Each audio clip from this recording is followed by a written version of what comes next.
pass sanitaire, pour moi, est tout sauf sanitaire, en fait, parce que qu'est-ce que fait ce pass sanitaire, à part réduire nos libertés individuelles et nous empêcher de nous déplacer, nous empêcher de vivre normalement?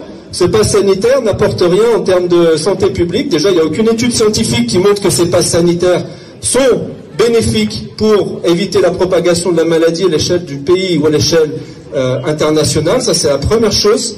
Deuxièmement, ce pass sanitaire va causer des gros problèmes d'organisation au sein de l'hôpital. Nous, on avait mis en place des protocoles, en fait, d'accueil des patients et des familles en faisant des tests PCR pour vérifier que les gens n'étaient pas contaminés, etc. Et maintenant, on leur dit, vous avez un pass sanitaire qui est un peu un pass d'immunité universelle, en fait, alors qu'on sait, les études sortent maintenant, on sait que le vaccin ne protège pas à 100% de contaminer une autre personne. Donc on va faire venir de nouveau des gens à l'hôpital qui peut-être vont être contaminants, ils vont contaminer des malades, alors qu'on dit aux gens, ben, vous pouvez venir avec votre pass sanitaire, il n'y a plus de test PCR, etc.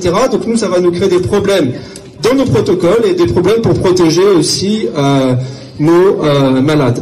Je pense que ce pass sanitaire est l'avant-garde de projets beaucoup plus liberticides qui vont s'attaquer à nos démocraties occidentales. Maintenant, on voit l'exemple de la Chine, ce qui se passe avec un pass social. Eh bien, le pass sanitaire, pour moi, et pour beaucoup de personnes d'ailleurs qui se portent sur ces questions, c'est l'avant-garde d'une société de surveillance et de contrôle dont nous ne voulons pas en France.